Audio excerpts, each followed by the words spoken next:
Now, from WYDC TV, this is Big Fox News at 10. Governor Andrew Cuomo's tenure as the leader of New York is coming to an end. Today, he announced his resignation. The announcement comes as the sexual harassment scandal continues to engulf his administration. Since the findings of the Attorney General's investigation into the governor were released, a criminal complaint against Cuomo was filed, and his top aide has stepped down. He also faces impeachment by the New York Assembly. During his announcement, Governor Cuomo says he wants to avoid being what he calls a distraction to the Assembly. And wasting energy on distractions is the last thing that state government should be doing. And I think that given the circumstances, the best way I can help now is if I step aside and let government get back to governing. Andrew Cuomo has served as governor of New York for more than 10 years. We turn now to Big Fox's Matt Kleindienst, who joins us with reaction from leaders in Corning. Good evening, Ann. Local politicians I spoke with said today's announcement came as a surprise, however, was ultimately the right decision. Cuomo's resignation paves the way for Kathy Hochul to become New York's 57th governor. With threats of impeachment looming, Andrew Cuomo announced he would step down as governor. The announcement came as a surprise to some. However, local Republican congressional candidate Joe Sempolenski says it was the right move. That it was long overdue.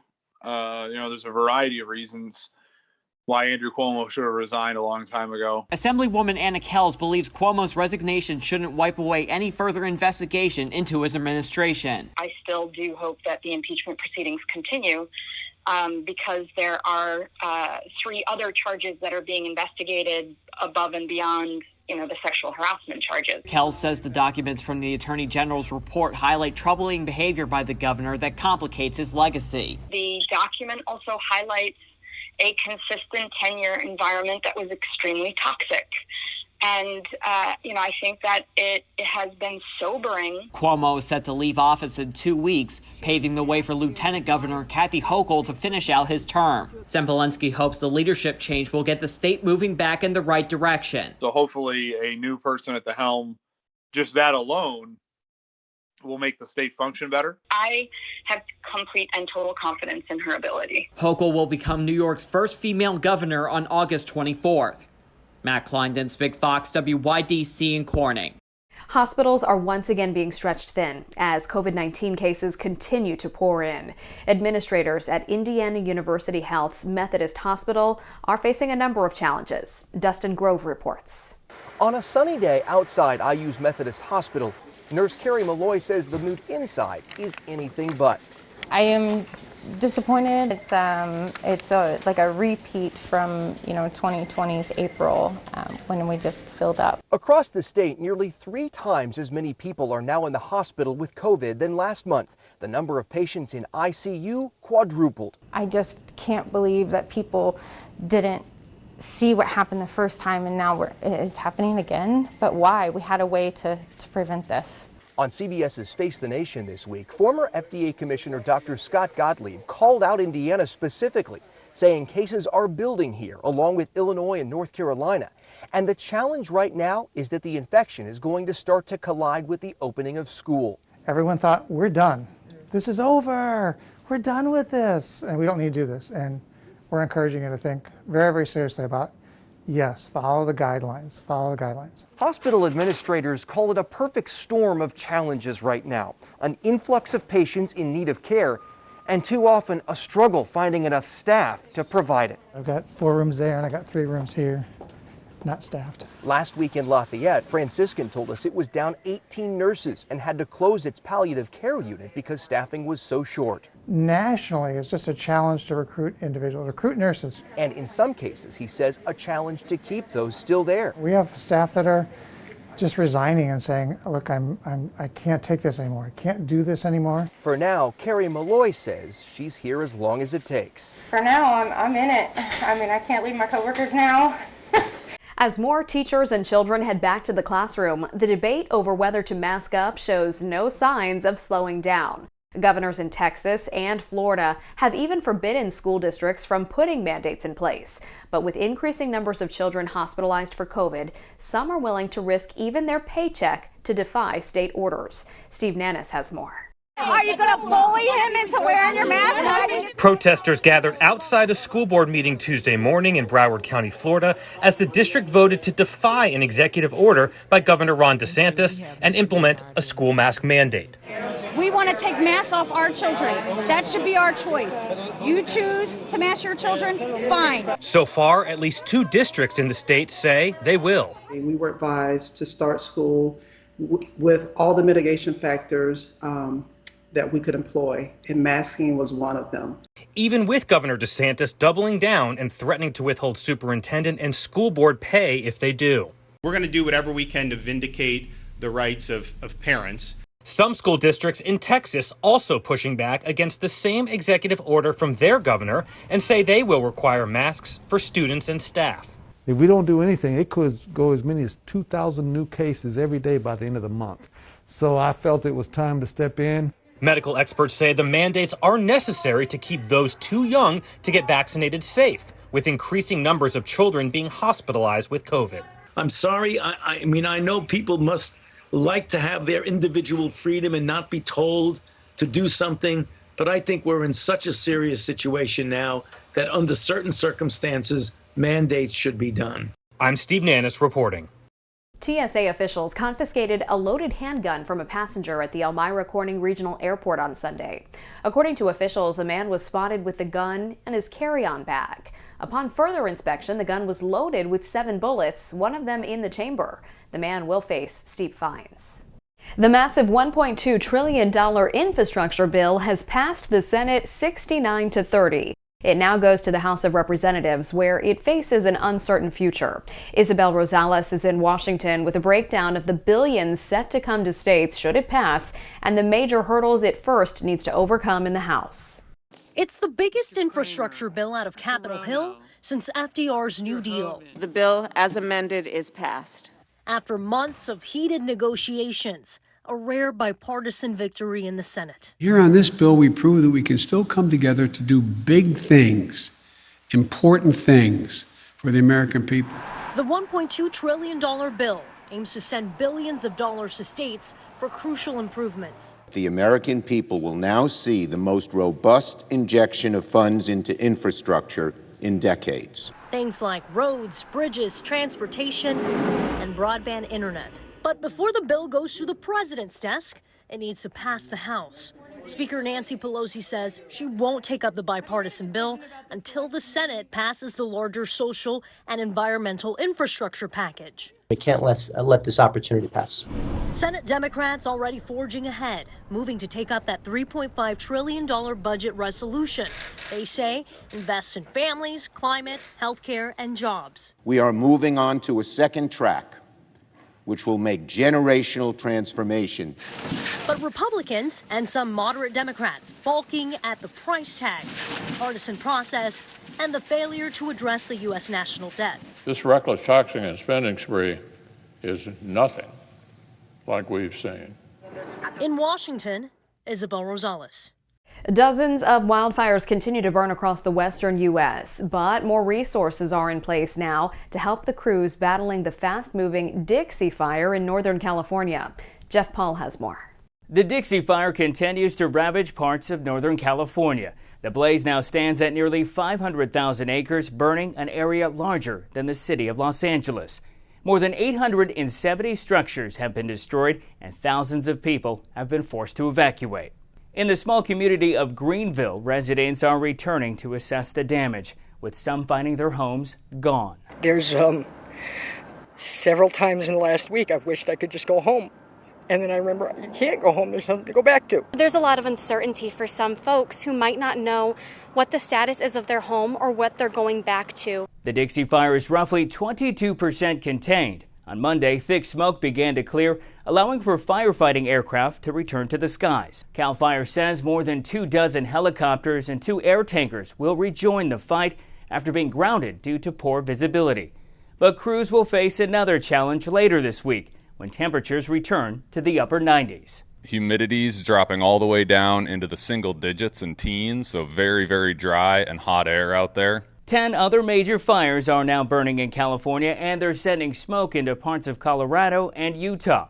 But while air quality has improved in recent days, doctors say there's still reason to be concerned. It's been ridiculous how long this has been going on. I think I have to add up the days. At one point, we were like close to 30 days of really poor air quality. Nearly 40,000 wildfires have burned in the U.S. this year, destroying more than 3.5 million acres. In Los Angeles, Jeff Paul, Fox News.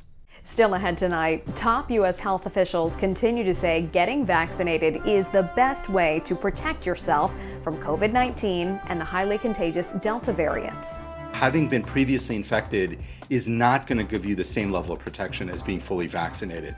More on a recent study from the CDC highlighting the importance of COVID-19 survivors needing to roll up their sleeves. Here's your local stock market update from Big Fox.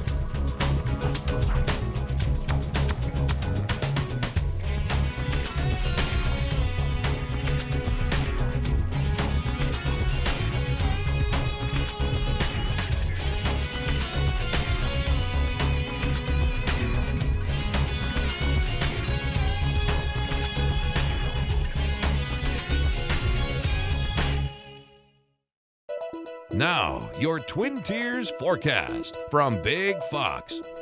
Tonight's Big Fox forecast is brought to you by William Mattar. Good evening, everyone. A warm start to our week, and it is going to get hotter for the next couple of days. In fact, our heat indices will be between 100 to 105 degrees across much of the region.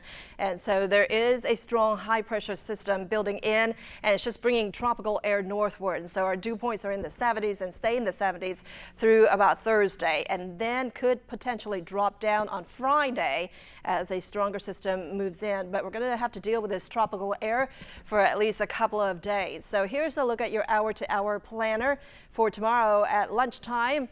It will be around 89 degrees, but it's going to feel like 99.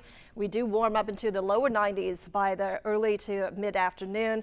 Again, it's going to feel like the upper 90s, possibly 100 to 101 degrees in some of our hometowns, and then we drop back down into the 80s. There is the possibility of a few showers and a few thunderstorms, which will bring a little bit of a cool down very briefly during the day. But our future radar is showing a few showers and a few strong thunderstorms moving through overnight.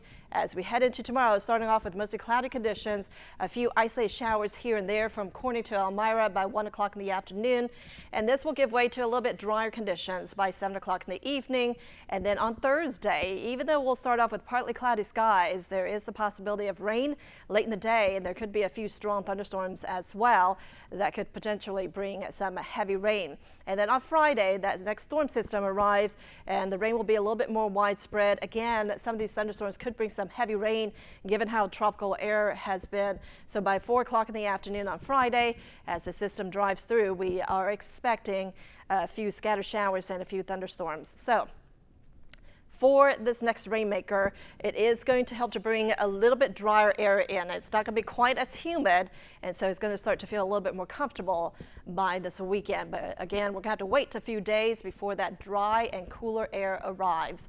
Here's a look at your forecast for tonight with the humidity. It will keep those lows in the 70s, 71 degrees in Elmira and Corning, 72 degrees in Watkins Glen, Perkinsville around 70. There will be a few thunderstorms tonight with some heavy rain and also some gusty winds. Highs tomorrow, 91 degrees in Corning and also 92 degrees in Elmira and Watkins Glen. A little bit cooler in Bath at around 88 degrees. But with the humidity, it is going to make it feel like the mid to upper 90s. Our extended forecast features hot temperatures through your Thursday, but here comes our next storm system that will bring scattered showers and a few thunderstorms on Friday.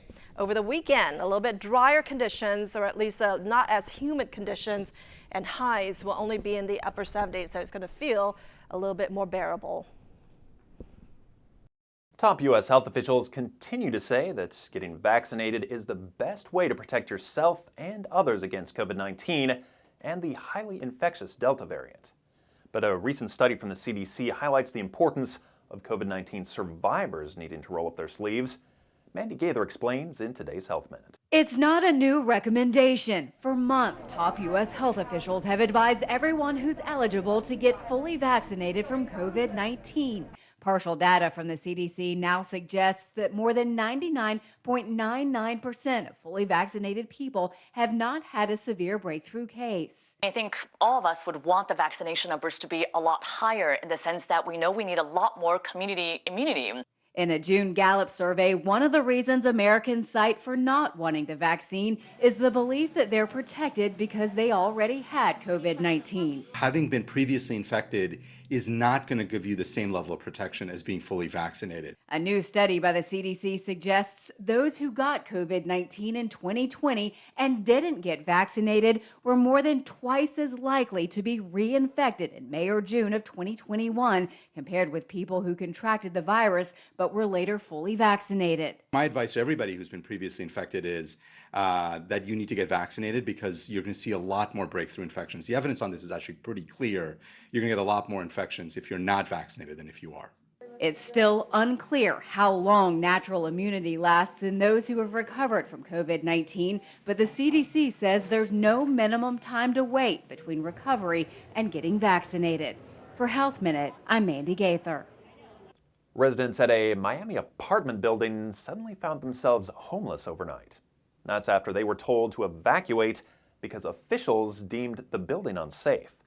Now, the reason was not immediately clear, but one resident says she thinks it has something to do with the columns under the building. According to another resident, the building failed its 40-year inspection last month. All of this, of course, comes in the wake of the deadly condo collapse in nearby Surfside in June. Annalise Garcia reports. 138 units evacuated from a Miami apartment building on Northwest 7th Street and 51st Avenue after it was deemed unsafe. A viewer sent us this video of the garage level of the building to show us what it looks like. After the Surfside collapse, condo buildings are going through assessments and multiple have found structural issues causing these evacuations. Ricardo Rosa amongst the residents. He tells us building officials knocked on their doors Monday night, telling them they needed to evacuate by 8 a.m. Tuesday. Rosa says many residents are staying with family, but others like him don't have that option. The city of Miami says it's actively working to help find temporary housing and hotels for those who need it until the building is deemed safe again.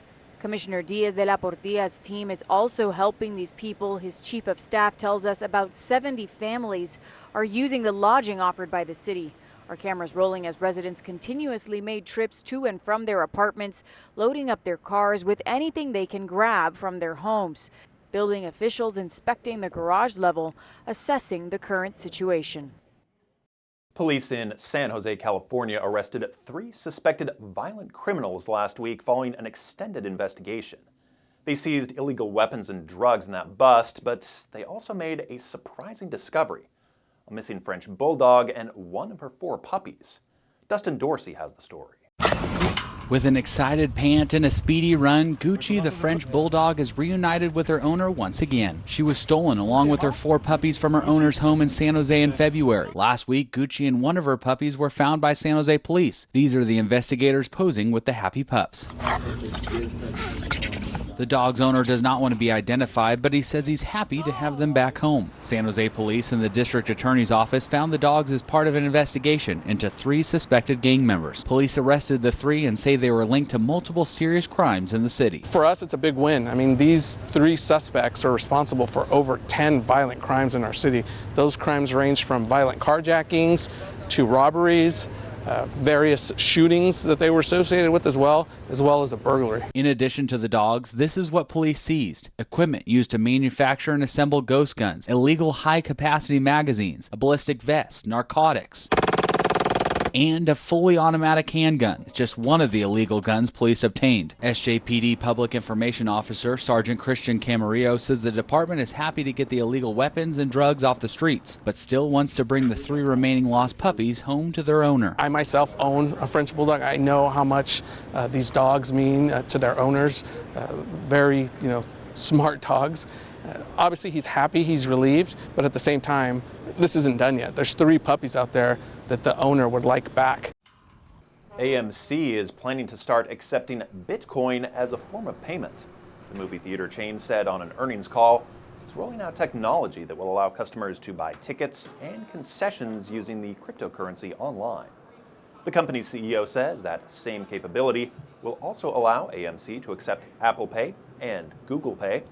Right now, cryptocurrencies are seen more as investment vehicles than actual currencies to pay for goods and services. But that could change. Amazon appears to be eyeing cryptos as well. An Ohio man convicted of murder is getting a new trial later this month. But before his big day in court, he walked down the aisle to marry the sister of the man he's accused of killing. Joe Paganakis has the story.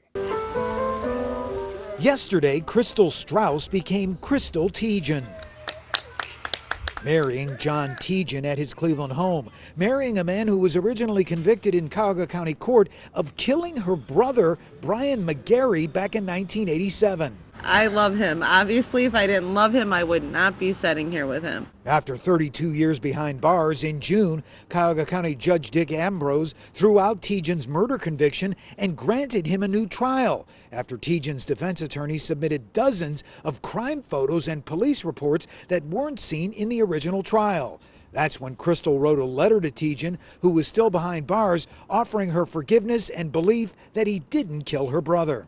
And I wrote her a letter back and I said, you know what, I didn't do it. Take a look at this stuff. Teigen is still on house arrest as he awaits a new trial, hoping the court will allow him to get surgery he says he needs to save the sight in his left eye. From a legislative perspective, we need to do something with the parole board. Teigen's attorney, Kimberly Kendall Corral, says Ohio judicial reform is needed to speed up how quickly hearings are granted for those who are fighting to prove their innocence. We need to give defendants a full and fair opportunity to present evidence that wasn't available at the time of trial, whatever the reason was. While Ohio Innocence Project Program Director Pierce Reed is hoping the state will adopt new rules of criminal procedure that would give a specific path in assisting with motions for a new trial. It would give a track that would really help, hopefully, people with these innocence claims having a better opportunity to be heard. Meanwhile, John and Crystal realize the path for John's permanent freedom won't be easy.